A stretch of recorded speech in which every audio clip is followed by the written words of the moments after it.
Oke, selamat selamat pagi teman-teman. Ini sebelum kita mulai, saya mau undang narasumber kita dulu pada pagi hari ini, Mas Aga dari Akar Embun ya.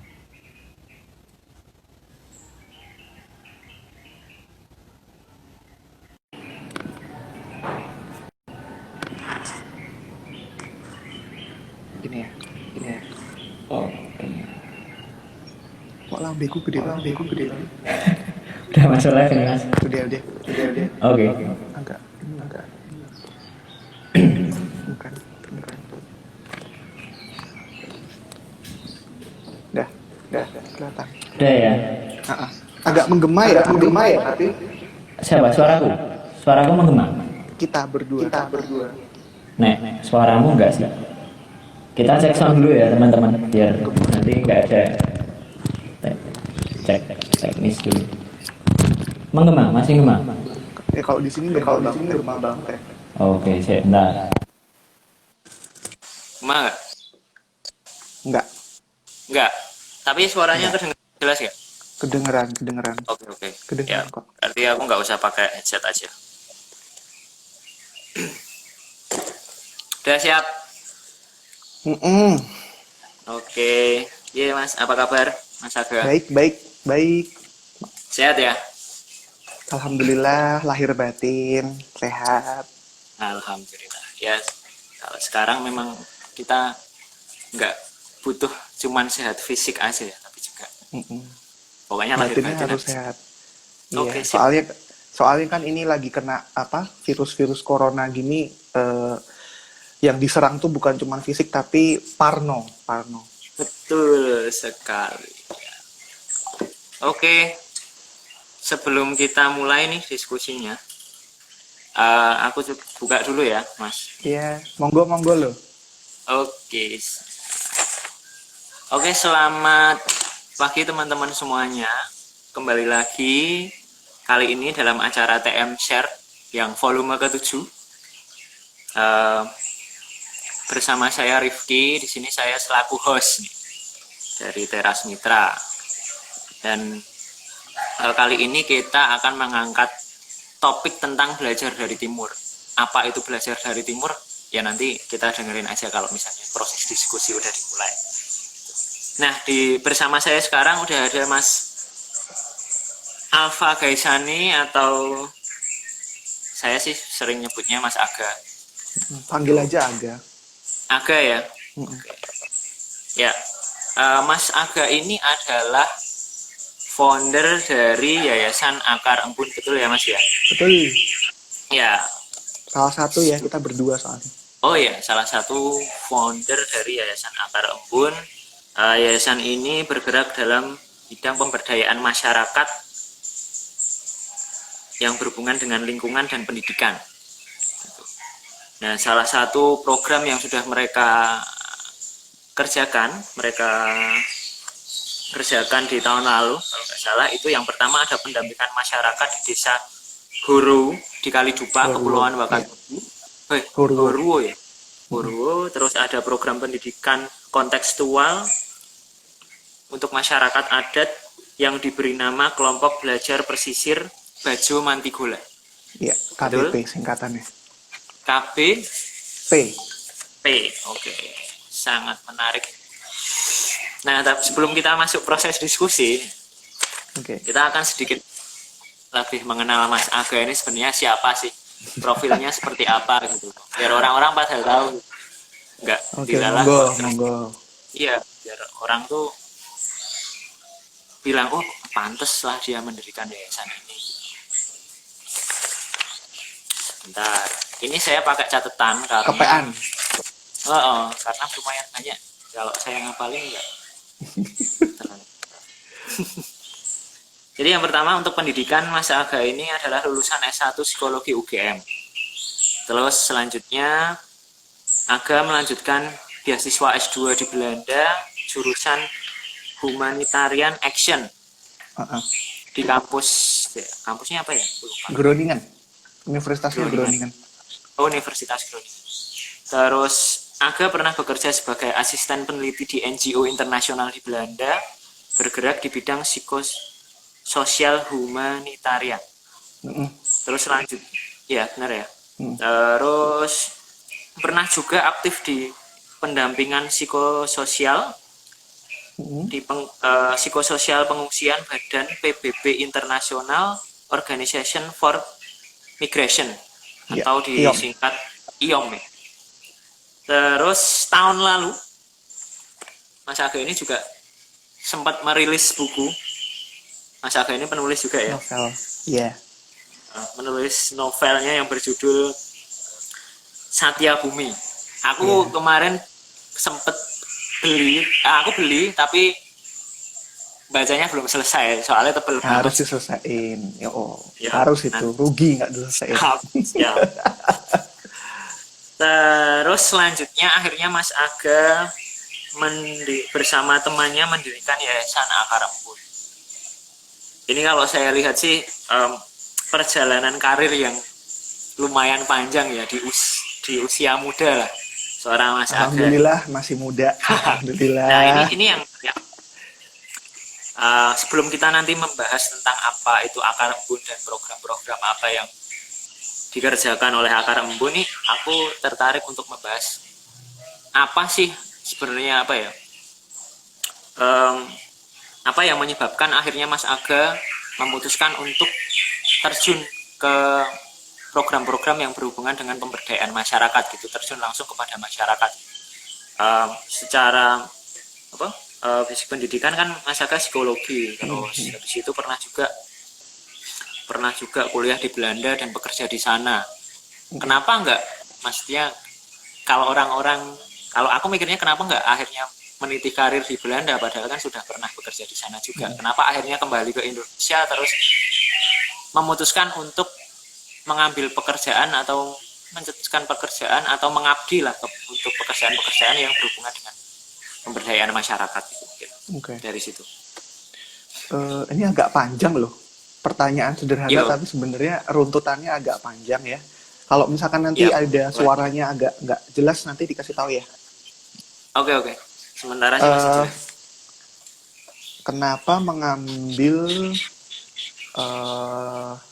fokus pada pemberdayaan masyarakat? Sebenarnya dari zaman saya kuliah dulu waktu di psikologi, saya memang punya ketertarikan. Jadi kalau psikologi kan punya jurusan, kayak penjurusan, bukan jurusan. Dia ada penjurusan, tapi tidak secara official. Jadi kayak ada psikologi perkembangan, ada psikologi sosial, ada psikologi klinis gitu, ada psikologi macam-macam. Nah, dari semua waktu zaman kuliah saya cukup tertarik dengan psikologi klinis dan psikologi sosial. Waktu zaman kuliah pun saya juga cukup aktif untuk kegiatan-kegiatan kayak di rumah sakit. Saya pernah pendampingan juga di rumah sakit untuk anak-anak kanker. Saya punya program kita usulkan untuk program PKM, kreatif mahasiswa. Terus aku juga sempat jadi volunteer untuk yang bencana Merapi itu loh. Tahun 2010 ya, 2009 atau 10 gitu. Jadi untuk terjun ke masyarakatan sebenarnya passionnya tuh sudah ada dari zaman saya masih kuliah ya. Cuman setelah proses ya, namanya hidup itu kan kadang kita ketika lulus dari kuliah itu nggak selalu mengambil jurusan-jurusan atau kerjaan yang sesuai dengan ideal. Nah, waktu itu saya memutuskan saya baru terjun tahun 2013 di IOM. Oke.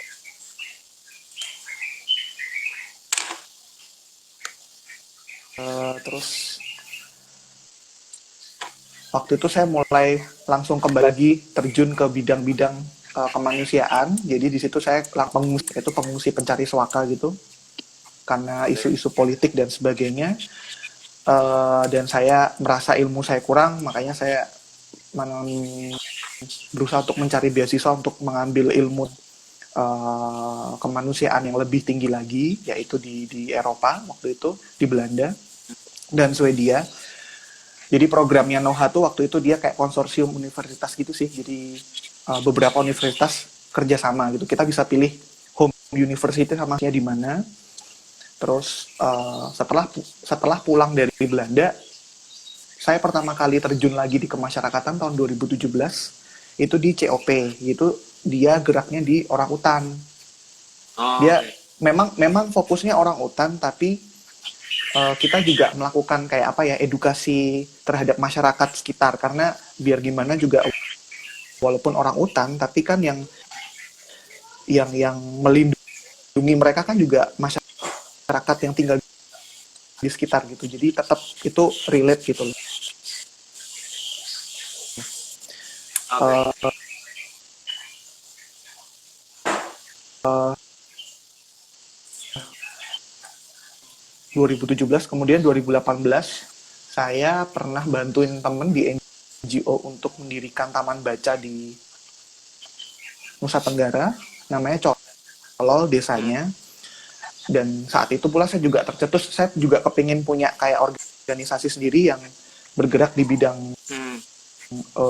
pendidikan, ada unsur pendidikan. Makanya waktu itu kepikirannya pendidikan apa yang cocok untuk teman-teman di timur, karena itu ada project ya waktu itu dari SGT, proyeknya ya Oke. judulnya belajar dari timur, dan kebetulan cocok sama visi misi saya gitu. Saya untuk apply dan ternyata lolos gitu sih.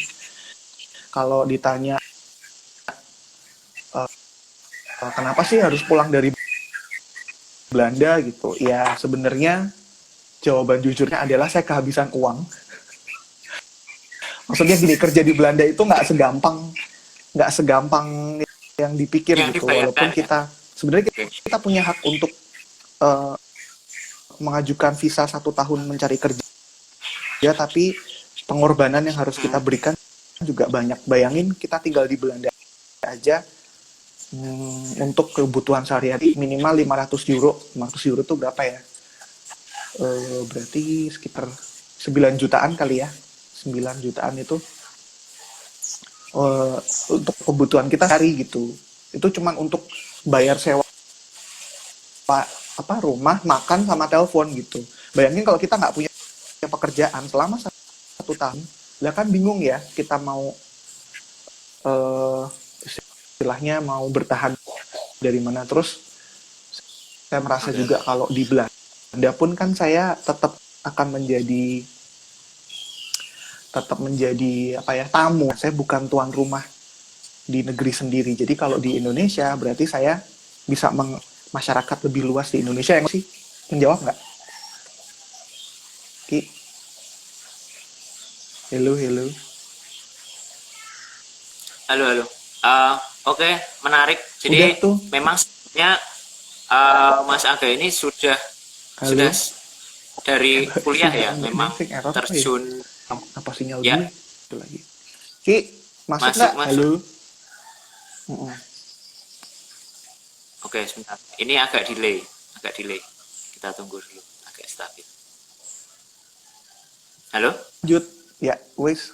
Oke, oke, oke. Ya, sebenarnya memang Mas Aga untuk ketertarikan terjun ke dunia NGO yang berhubungan dengan masyarakat memang sebenarnya sudah sejak kuliah ya, melakukan kegiatan-kegiatan volunteer di berbagai program gitu. Terus tadi alasannya memang sebenarnya kalau kenapa akhirnya Mas Aga memutuskan untuk kembali ke Indonesia karena salah satunya adalah karena masalah di sana tuh tidak segampang yang kita bayangkan untuk mencari pekerjaan gitu dan bertahan hidup. Oke, menarik. Terus dan kemudian akhirnya Mas Aga ini langsung saja akhirnya Mas Aga memutuskan untuk membuat um, sebuah yayasan yang diberi nama Akar Embun bersama satu teman ya kalau nggak salah. Nah ini mungkin bisa diceritakan Mas apa sejarahnya itu seperti apa sih sampai yayasan ini terbentuk? Apakah memang sebelumnya tuh ada cerita itu di balik terbentuknya yayasan ini?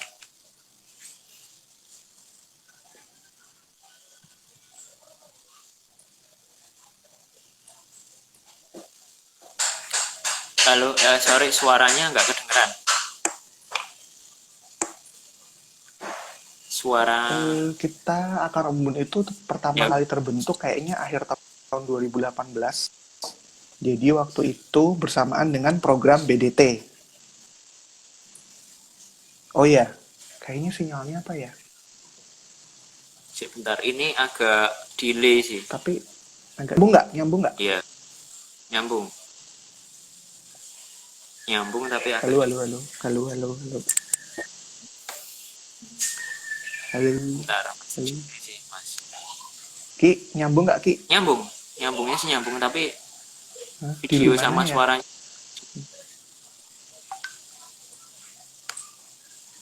Lah ini bisa tak jelasin nggak? Agak delay. Coba iya sih. Mm-mm.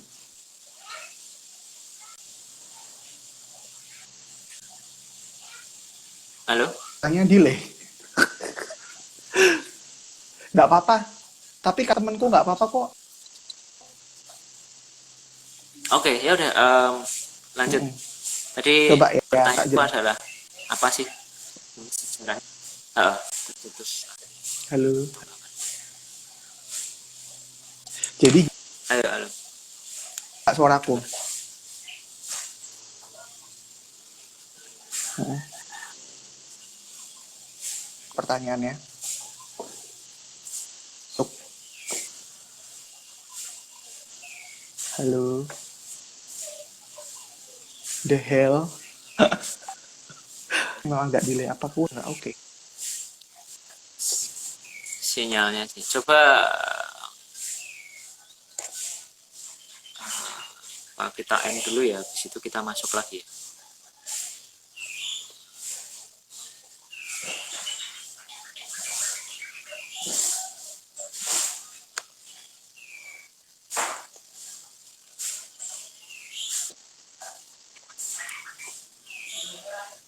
Oh, udah.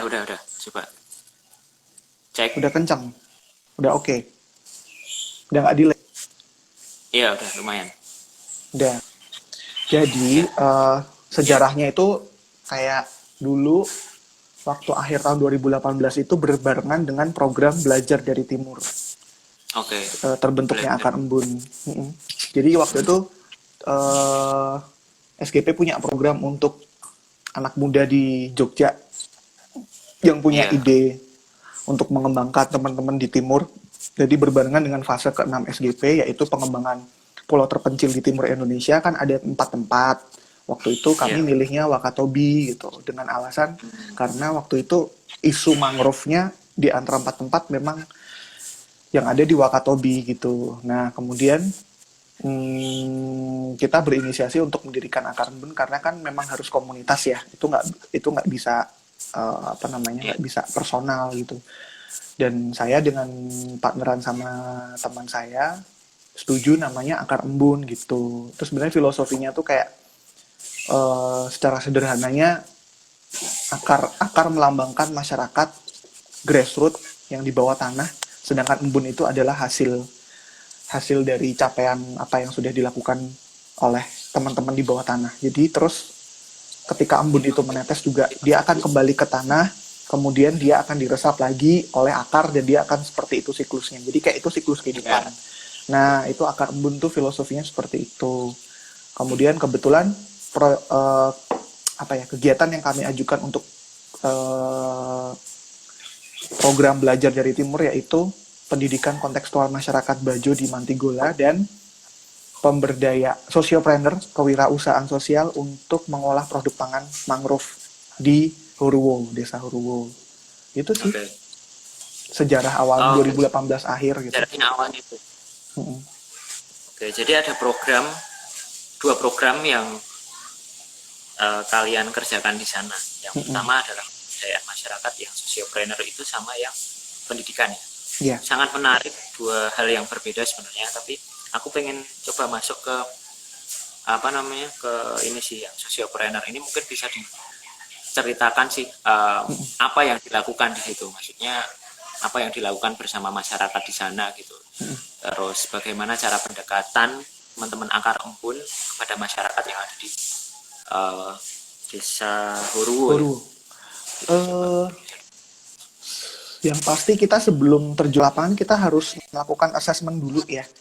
Karena kita harus memahami konteks sosial budaya dan geografisnya juga gitu, bahwa uh, kita harus menghargai mereka dimanapun masyarakat itu tinggal. Mereka sudah punya pola pikir, mereka sudah punya kebiasaan, mereka sudah punya masalah yang dihadapi. Nah, jangan sampai kita datang ke sana itu justru malah menambah masalah. Kan kita maunya memberikan solusi atau memberikan alternatif, pemikiran-pemikiran yang sebenarnya membantu kehidupan mereka. Kebetulan kalau di sana itu waktu kita assessment permasalahannya di mangrove tuh suka ditebang gitu loh mangrove untuk diambil kayu bakarnya. Sebenarnya yang menjadi polemik adalah antara itu adalah kebutuhan sehari-hari sama itu aturan yang enggak aturan dari pemerintah ya, dalam konteks ini dia Balai Taman Nasional. Dia nggak boleh ditebang sembarangan gitu, karena kan itu melanggar hukum, karena itu bagian dari wilayah konservasi. Tapi masalahnya kalau udah perut berbicara, susah kan. Kalau kita berbicara konservasi, pendekatan yang paling tepat adalah menggunakan pendekatan ekonomi. Maksudnya, konservasi itu kan sesuatu hal yang buat teman-teman di sana atau dimanapun yang nggak familiar dengan hal itu kan sesuatu yang konsep yang sangat tinggi ya, melestarikan apa segala macam. Tapi kalau misalkan perut kita belum kenyang, kalau kita belum kebutuhan sehari-hari nggak puas, terus kita pemahaman terhadap itu belum ada, agak susah untuk masuk ke sana. Dan kita nggak bisa cuma nuruh orang, jangan tebang dong mangrove-nya gitu. Nanti begini, karena ngelarang doang nggak kasih solusi itu sama dengan nol. Nah, pendekatan kita adalah kita memberikan solusi, yaitu di pohon mangrove itu kan sebenarnya nggak cuma akar doang, batang dan akar yang bisa ditebang, tetapi buahnya itu juga memiliki manfaat yang nggak kalah banyak gitu. Karena kita berbicara masalah alternatif sumber pangan lokal, karena kan teman-teman di sana juga ketergantungan dengan nasi tinggi, masih cukup, dan kedaulatan pangan tuh juga menjadi hal yang menjadi isu kita, isu bersama, bahwa di Indonesia ini nggak cuman beras gitu. Padahal orang sana tuh sebenarnya udah makan suami gitu. Jadi makanan khas lokal sana. Tapi seolah-olah suami itu kalau kita di Jawa tuh kayak makanan beso, kayak orang nggak mampu gitu. Padahal sebenarnya kalau itu di Jawa kayak tiwul gitu ya. Getuk gaplek gitu-gitulah. Pokoknya kalah pamor dengan nasi. Nah, ketika kita mengenalkan mangrove, itu sebenarnya sesuatu hal yang baru untuk generasi sekarang. Tapi generasi nenek moyang mereka, waktu paceklik gitu, maksudnya musim kesulitan pangan, teman-teman pesisir itu udah biasa makan mangrove jenis Bruguera gymnorrhiza itu. Kalau orang sana bilang selo. Orang sana bilang selo, bahasa Indonesianya tuh tancang. Jadi itu pendekatan kita melakukan pendekatan yang sifatnya sosial budaya, dan kita mengajari mereka untuk membuat produk itu. Karena kan kalau cuma ngomong nggak ada action sama aja. Jadi kita lakukan pendampingan untuk mengajari bisnis skala kecil aja, UKM. Jadi nanti dari produk mangrove itu mereka bisa menghasilkan penghasilan tambahan gitu. Ya walaupun nggak seberapa, tapi kan lumayan kan. Jadi dia ada produk, ada outputnya juga gitu loh. Kita berbicara pemberdayaan gitu. Betul. Gitu sih. Dan ini berjalan. Alhamdulillah sih berjalan. Berjalan sampai sekarang. Berarti sampai sekarang. Berarti mereka bisa dibilang sudah mempunyai istilahnya pekerjaan alternatif ya dari pembuatan makanan dari mangrove ini. Iya, bisa dibilang seperti itu. Cuman memang tantangan terbesarnya adalah untuk menjual marketingin produk itu di sana, karena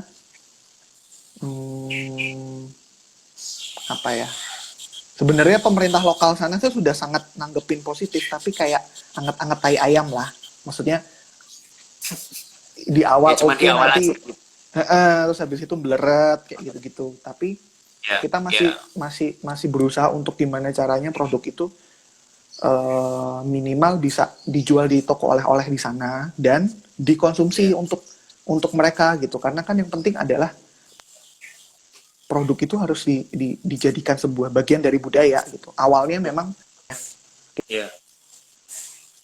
Dan yang kita jelas juga, konsepnya um, eh, ekonomi mikro, tapi nggak ada salahnya juga.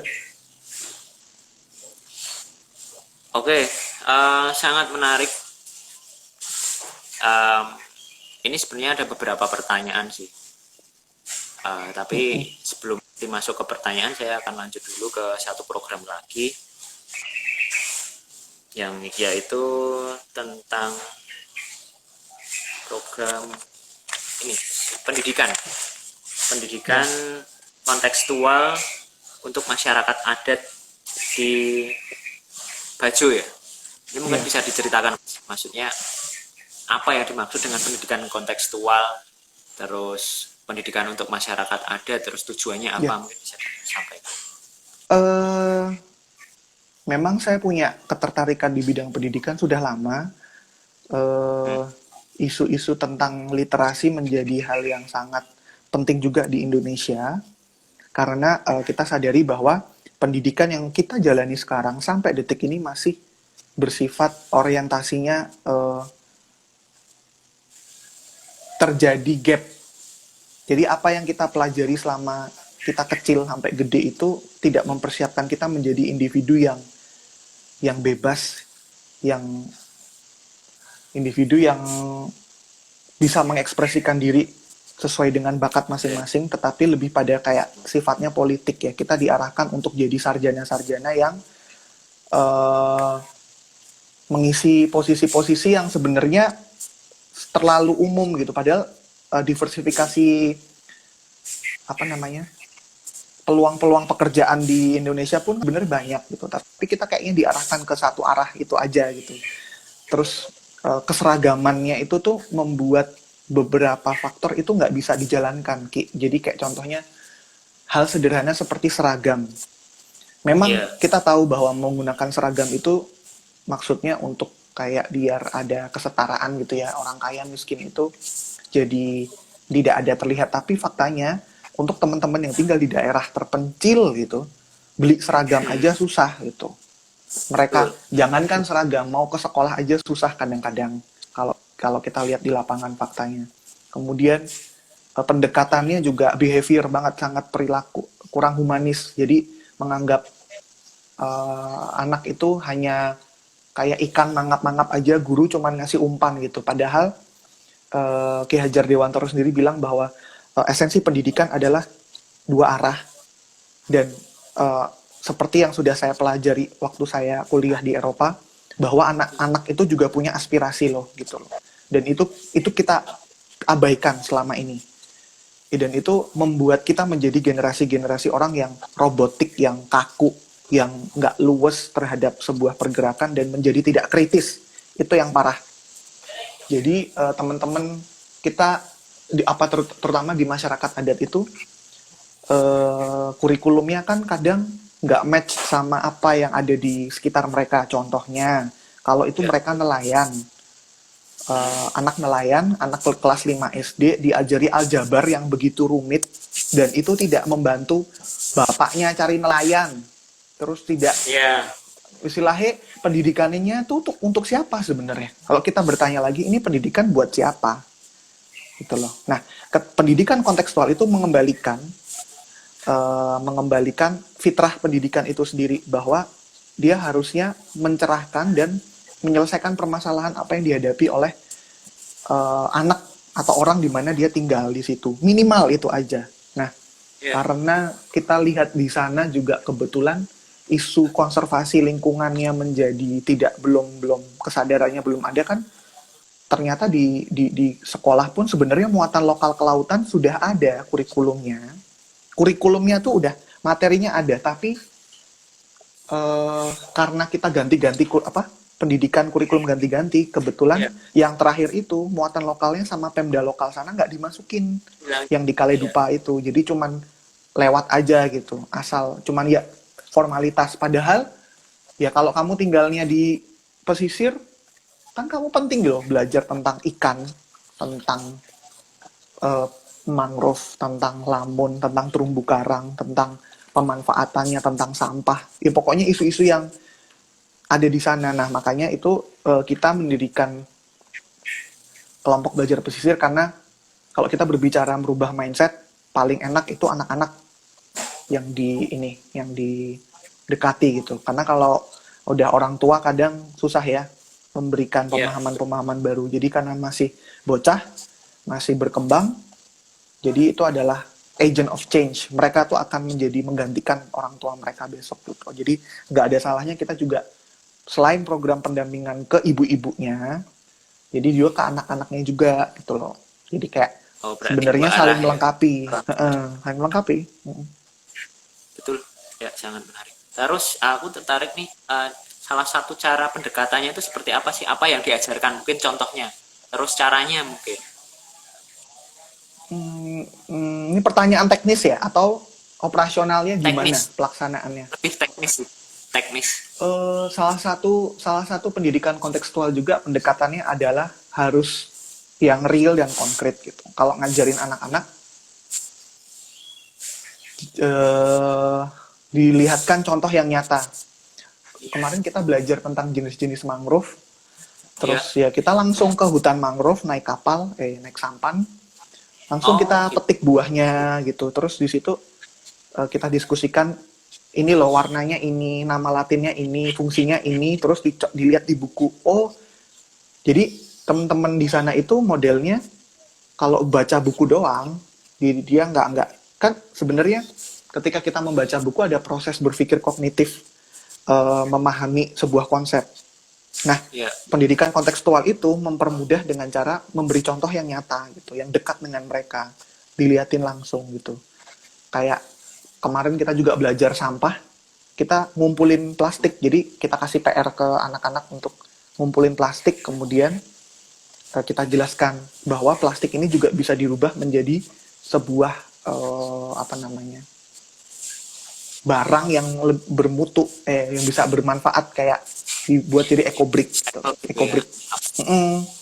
Jadi kita bareng-bareng sama anak-anak sama gurunya kita bareng-bareng melakukan gitu dan kita harus memberi contoh gitu loh. Pendidikan kontekstual tuh juga menekankan pada pentingnya peran fasilitator. Kita sebenarnya tidak mau menggunakan konteks guru karena kalau guru itu kan kayak cuman satu arah. Kalau fasilitator tuh kan fungsinya hanya sebagai katalis. Kita nyalurin aja. Sebenarnya tiap anak itu punya potensi itu. Gitu. Jadi dikasih tugas-tugas yang sederhana tapi kena gitu. Jadi kalau kita punya misi, oke, kita mau ngajarin anak tentang manfaat mangrove. Jadi kita ajak mereka ke tempatnya kelompok pengolah saumpu. Oh, jadi buah ini bisa jadi makanan enak loh gitu. Dan mereka nyoba sendiri dan mereka eksperimen nyoba-nyoba gitu. Ya itu kan insightful learning-nya yang dicari. Betul. Jadi nggak Betul. cuma tekstual di Dan buku gitu. anak-anak tertarik ya. Dan anak-anak Iya, tertarik. karena mereka belajarnya tuh sambil bermain gitu loh. Karena penting bahwa pendidikan kontekstual itu memberikan kesempatan anak untuk mengeksplor dunianya. Bukan sekedar dia duduk manis di dalam kelas, mendengarkan orang ngomong, tapi dia juga langsung berinteraksi dengan alam gitu, sekitar mereka. Iya. Oke, keren sih. Ini kalau kurikulum ini sebenarnya sudah mulai dipraktekkan juga di beberapa sekolah di kota ya, dan itu bisa dibilang adalah sekolah-sekolah yang swasta yang memang cukup mahal gitu. Maksudnya memang belajar kembali ke alam gitu. Betul, betul. Benar, karena betul. Memang ada beberapa sekolahan yang memang nggak menyadari ini, hanya sekolahan-sekolahan tertentu yang akhirnya sadar bahwa memang praktek secara langsung, terus berinteraksi dengan masyarakat, berinteraksi dengan hal-hal yang nantinya akan kita nantinya akan ada di sekeliling kita itu penting. Mungkin itu sih yang belum ada di kurikulum sekolah formal untuk saat ini. sangat agak menarik masih sih. perjalanannya panjang sih kalau mau dijadikan kurikulum Benar sekali ya. Setidaknya sudah mulai formal. ada imbue lah ya. Gitu. Iya, Em, ada nggak sih buka sebenarnya pun. kendalanya gitu? Kendala mungkin kan ketika teman-teman datang ke masyarakat adat gitu kan pasti butuh Iya, proses adaptasi yang nggak iya, gampang kan. Maksudnya ada orang-orang yang pro dan ada pasti orang-orang yang kontra gitu. Ada yang tidak iya. setuju. Mungkin diceritakan salah satu kendalanya gitu ketika menjalankan program-program ini. Kendalanya adalah biasanya yang paling mencolok adalah bahasa yang pertama. Pertama bahasa. Iya, sebenarnya konteks budaya tapi paling operasionalnya bahasa. Karena teman-teman kalau tinggal di masyarakat tuh mereka pakai bahasa lokal kan, yang kita nggak paham. Iya, Walaupun kita nanti pakai fasilitator lokal, tapi pasti ada miskom itu pasti ada. Bahasa, kemudian kendalanya bahwa kita membawa sebuah konsep ya, dan itu nggak langsung diterima. Namanya kita memberikan sebuah ide, pasti ada orang-orang yang resistensi dan ada yang pro gitu. Nah, kita sih fokus aja pada kendalanya kita apa ya? Kalau untuk dua program itu beda. Jadi kalau kayak contoh yang pendidikan itu sebenarnya kendala yang paling terasa adalah untuk bagaimana caranya menimbulkan motivasi anak-anak untuk mau datang ke bersekolah di KBP, tapi secara apa ya dari hati mereka gitu loh. Karena aku datang ini karena aku suka gitu, bukan karena aku dipaksa guruku gitu, enggak. Itu sih kalau tantangannya yang di pendidikan, tapi kalau yang di pendampingan.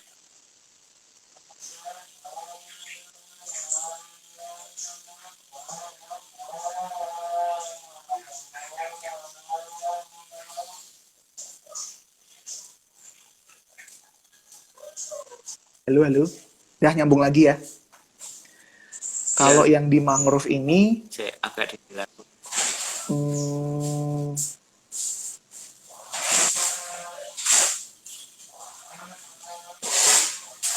sama sih kendalanya membuat ibu-ibunya tuh kayak merasa bahwa program ini tuh bukan programnya kita semata loh gitu loh. Jadi memang ini Sebuah kita project pengen aja gitu ya.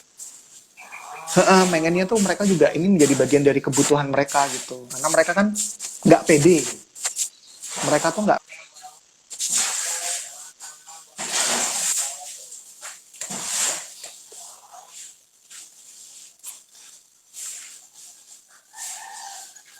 Iya, delay lagi.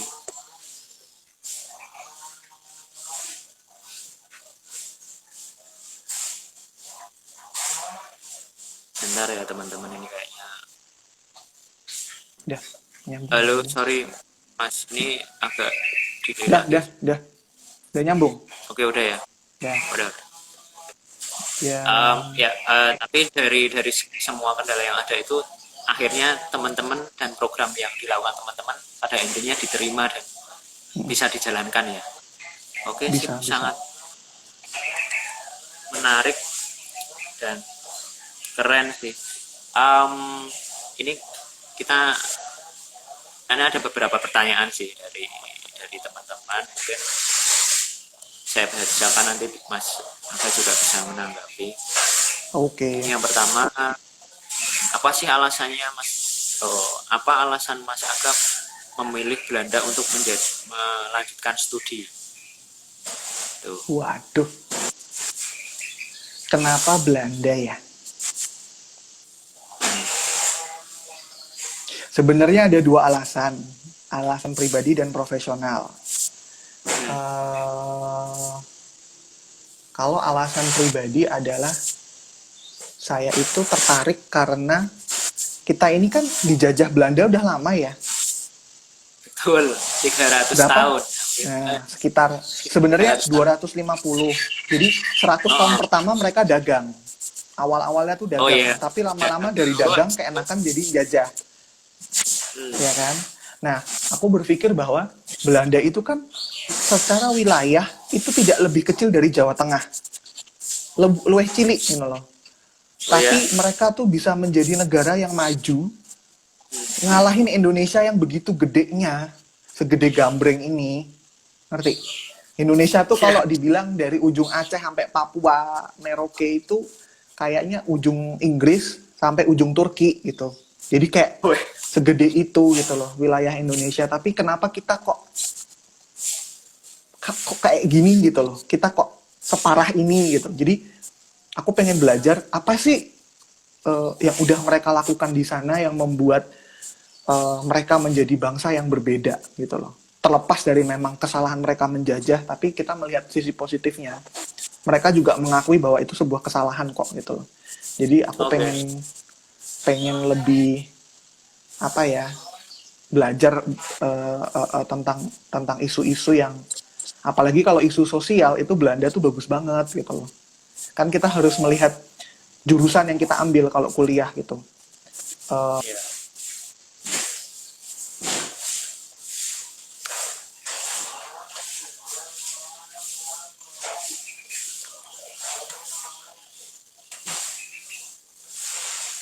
Ya, putus lagi teman-teman. Ya, masuk. Ya, halo.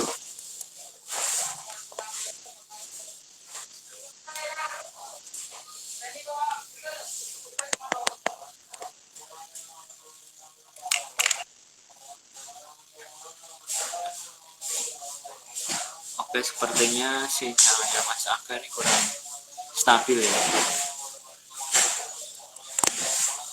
Ini putus-putus lagi, Mas.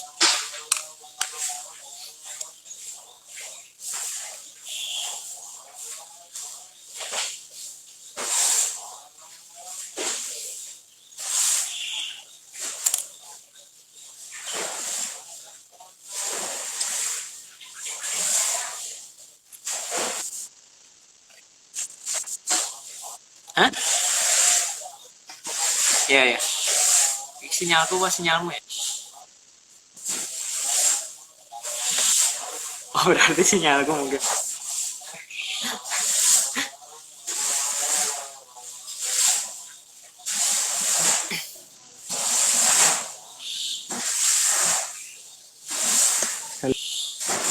Halo. Ya udah. Halo, ya Dengar masuk. nggak? Dengar. Sekarang dengar. Aku pindah log ini kayaknya tadi kalau di kantor apa tadi pertanyaannya, kenapa Belanda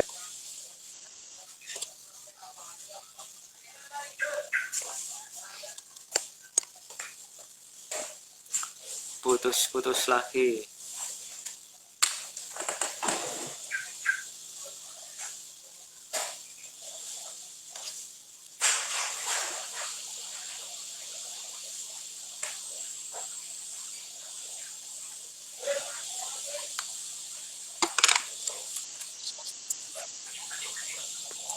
sinyal nih ya Indonesia? Halo. Halo, halo. Woi. Nangkap nggak nih? Delay di tempatku. Suaranya sih masuk tapi Rifki, ya. Halo. nangkap nggak? Dan, Nangkep. Ya. ya. Oke, tak lanjut Udah. ya. Jadi inilah salah satunya Indonesia Raya nih ya. Kadang-kadang aku bingung. Udah tahu internet penting ya, tetap aja kualitasnya nggak bisa maksimal. Di Belanda itu lancar banget, nggak ada buffering. Nah itu salah satu alasan, maksudnya apa ya? Mereka tuh quality of life-nya itu keren banget, nggak ada gembel di sana. Sorry, nggak ada pengemis jalanan gitu, nggak ada. Jadi di sana tuh orang miskin itu dan pengangguran tuh dikasih sama negara, dikasih uang allowance dan dicarikan pekerjaan. Jadi bener-bener itu negara yang sebenarnya Indonesia bisa mencontoh untuk hal-hal positifnya gitu loh. Oke. Jadi Ya. ya itu sih aku pengen tahu trik-triknya. Kemudian Pada kebetulan intinya jurusan pengen yang aku belajar lah. pilih,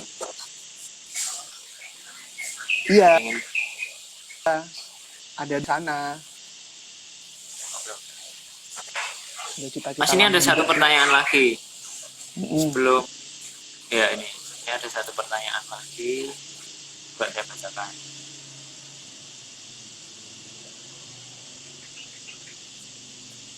Yaitu Mengapa Akar Embun tertarik apply belajar dari timur kemarin tuh, tahun lalu ya?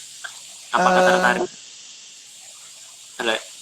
untuk ikut program PDT? karena itu kayak tantangan gitu sih. Waktu itu tuh di presentasi tuh kita diberikan permasalahan, terus kita dikasih tantangan untuk kasih solusi gitu loh. Nah, aku kan orangnya suka juga ya dikasih tantangan gitu, tantangan-tantangan yang positif. Dan waktu itu malah aku nggak expect aku tembus sih, malah kayak ya kalau jodoh ya tembus, kalau nggak ya udah nggak apa-apa. Tapi ternyata jodoh gitu. Karena isu-isunya main di pulau kecil timur Indonesia sih, itu menarik. Ya ini mungkin itu ya salah satu yang membedakan Indonesia dari negara-negara lain, bahwa Indonesia ini adalah negara kepulauan gitu, dan mempunyai adat istiadat suku yang begitu banyak. Mungkin salah satu hal yang menarik juga untuk dipelajari. Betul, betul. Oke. Terus ini sekarang program masih berjalan ya? Masih. Masih ya. Dan kan biasanya kalau kegiatan-kegiatan NGO seperti ini kan banyaknya kegiatan-kegiatan di lapangan, gitu ya. Ya. Nah, terus sekarang kan dengan kondisi pandemi seperti ini, em, gimana caranya? Maksudnya mensiasati agar program memang bisa tetap berjalan, terus mungkin monitoring bisa tetap berjalan, teman-teman di teman-teman di di daerah bisa tetap menjalankan program-program yang diinisiasi oleh Akar Embun. Gimana komunikasi? Kalau untuk kondisi sekarang Hmm. itu kegiatannya itu maksudnya kayak nge-freeze gitu loh. Soalnya Oke. lah gimana, orang nggak bisa kemana-mana juga kan. Terus dari pemerintah Wakatobi sendiri himbauannya memang mengurangi aktivitas, terus menjaga social distancing segala macam. Jadi yang bisa kita lakukan cuma koordinasi aja sih so far gitu. Sampai Yeah. sampai situasinya kembali pulih baru kita bisa beraktivitas. Dan itu sangat disayangkan juga, kebetulan Akar Embun kan nggak cuman di Wakatobi, di Jogja juga kita punya beberapa kegiatan aktivitas, yaitu kayak kita bermain segara. Jadi kita punya kayak mainan edu board games gitu. Jadi kita dari sekolah kita visit ke sekolah, ke organisasi untuk samain segara itu. Segara tuh kayak monopoli gitu sih, untuk promosi juga. Terus kita juga dulu tahun lalu sempat punya program namanya Kid Best, anak juga kayak ngajarin mereka sampah-sampah gitu, kita buat mainan gitu. Tapi itu tahun lalu sih. Kalau yang tahun ini kita main segara gitu. Jadi karena ada kondisi seperti ini juga kita nggak bisa terlalu banyak beraktivitas. Yang bisa kita lakukan adalah IG live streaming seperti ini. Berbagi Berbagi ilmu cerita melalui online. Lah iya ta lah piye meneh. Betul. Wong ra iso ngopo-ngopo kok kayak iki. Malah dicekel engko. Oke. Apa lagi ya? Ada pertanyaan dari pemirsa nggak yang belum terjawab?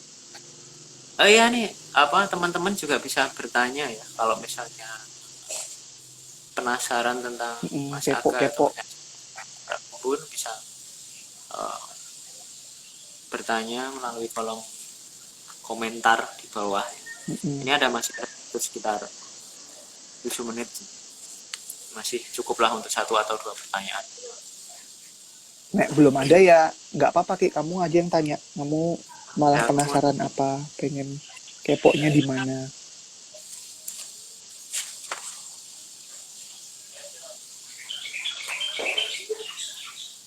Aku masih penasaran untuk di apa Wakatobi sih. Wakatobi ini kan kepulauan ya. Kepulauan terus sebenarnya ini dari Wakatobi ini kan singkatan juga ya. Jadi Wanci, Kalidupa, Tomia, Dupa, Tomia, Binongko. Nongko, Binongko. Wanci, Kalidupa, Tomia, Nongko. Ya. Udah 4. Nah, iya, oke, Pak. Terus kenapa akhirnya teman-teman ini memilih pulau Kalidupa. Kalidupa gitu, dibanding pulau-pulau yang lain gitu. Dan di desa. Karena mangrove-nya banyak. Oh, Karena oke. isu mangrove-nya memang karena kita memilih isu mangrove, dan di antara 4 pulau memang Kalidupa yang paling banyak mangrove-nya. Paling Ini subur. ada pertanyaan. Hmm. Hal apa yang paling berkesan yang dilakukan waktu PDP di Wakatobi? Banyak, Hal yang paling banyak. Eh, sebutkan 2 yang Waduh. Paling tapi loro ya. Iya. Oh ya, 1. Yang paling berkesan adalah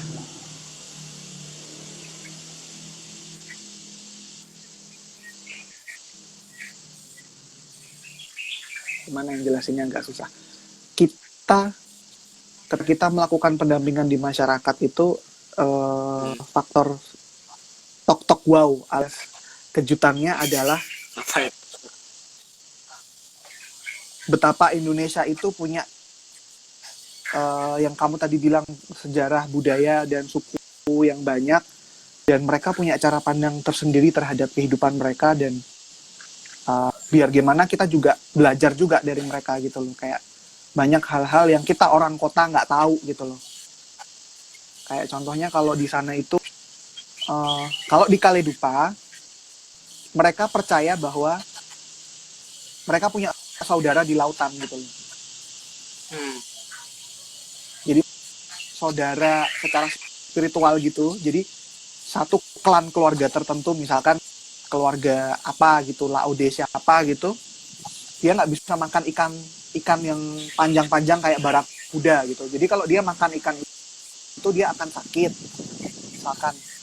Jadi dan itu terjadi gitu loh. Itu kayak kearifan lokal gitu loh, dan itu keren sih menurut aku. Kayak banyak hal-hal yang di luar, yang istilahnya gimana ya, pelajaran hidup yang nggak ada di bangku sekolah, nggak ada di tempat lain. Jadi memang adanya di situ gitu loh.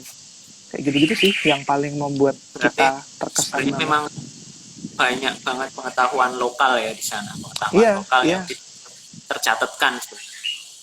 Dan kelemahannya kalau teman-teman Wakatobi itu kan mereka nggak terlalu suka menulis. Jadi mereka itu budayanya budaya lisan gitu. Jadi kami adalah ketika generasi mudanya sudah mulai luntur keterkan maksudnya konteks Wakatobi, maka budayanya juga akan hilang gitu loh. Itu kan sangat disayangkan, sangat amat disayangkan. Perlu sebenarnya memang perlu untuk dituliskan dalam, untuk mungkin dibukukan gitu ya, biar ada lah. Oke, menarik. Ini ada pertanyaan lagi. Boleh, monggo. Setelah dari Wakatobi, Akar Embun mungkin ada rencana nggak mau kemana? Atau mungkin dari beberapa program yang saya sampaikan tadi, mungkin ada program lain gitu yang belum sempat. Kebetulan alhamdulillah projectnya kita juga nggak stop sampai di situ, tapi kita sekarang tahun ini kita fokus pada kepiting bakau di mangrove-nya. Masih di tempat yang sama kok. Di Kalidupa itu, di Desa Horwo. Jadi kita programnya adalah silver fishery kepiting bakau. Pembudidayaan silver fishery kepiting bakau. Kemudian kita juga rencana, tapi kita belum tahu ini karena kondisinya juga corona kan, jadi belum ada keputusan lolos apa enggak. Di Maluku, di Kepulauan Halmahera itu, kalau misalkan dia lolos ini, lolos seleksi itu sih. Oke. Menarik. Ya, ini ada satu pertanyaan lagi. Wah, Satu banyak lagi. ya, satu pertanyaan lagi ya. Kalau boleh tahu ada berapa jenis mangrove di Kalidepa? Dan jenisnya apakah ada yang hanya ada di sana? Maksudnya mungkin ada tanaman Endemik. mangrove endemik. Iya, endemik. Ada nggak? Sebentar. Mangrove itu ternyata dibedakan menjadi dua, yaitu mangrove sejati dan mangrove turunan. Itu saya juga baru tahu ketika saya belajar lebih dalam tentang mangrove. Kalau untuk jenis mangrove yang sejati ya, kita bahas fokusnya sejati aja. Sejati itu kayak mangrove yang Iya. Itu maksudnya gimana? kita kenal secara umum, yang dia sedia bahasa gonya mayor. Jadi kayak mangrove yang langsung tumbuh di di zona langsung di dekat dengan perairan lautnya gitu. Jadi kalau kayak pohon ketapang.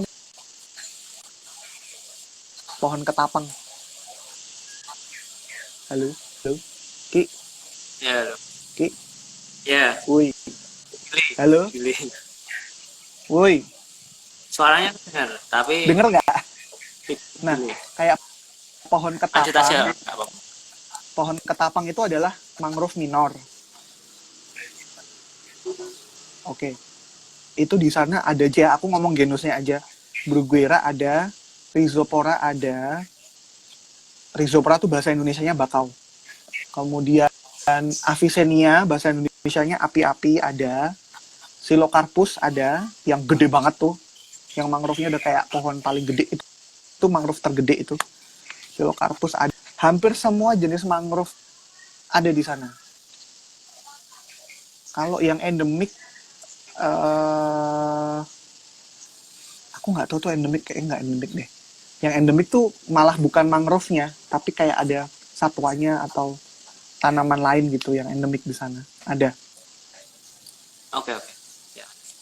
Mas, ini waktunya udah habis nih. Udah menunjukkan pukul 11. Tuh. Sangat menginspirasi sih cerita Terima yang kasih. disampaikan sama Mas Aga, ini perjuangannya melakukan pemberdayaan masyarakat, ya bukan hanya pada masyarakat, ada juga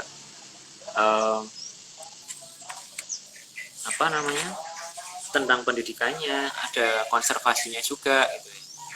Yang fokus untuk kali ini memang baru fokus di Kepulauan Wakatobi, yaitu di Kalidepa. Ya semoga setelah program-program ini berjalan dengan baik, bisa diaplikasikan ke daerah-daerah lain mungkin. Amin. Itu tujuan kita juga sih. Oke, sip. Oke, makasih Mas Aga untuk waktunya kali ini. Sampai ketemu Sama-sama. kapan-kapan lah, gitu ya. Oke, oh iya. Sampai berjumpa di waktu yang lain. Iya, betul. Ini ada satu tadi lupa saya sampaikan bahwa setelah ini akan ada kuis dari pembahasan obrolan kita, akan ada kuis dan akan kita share di Instastory. Ditunggu aja nanti.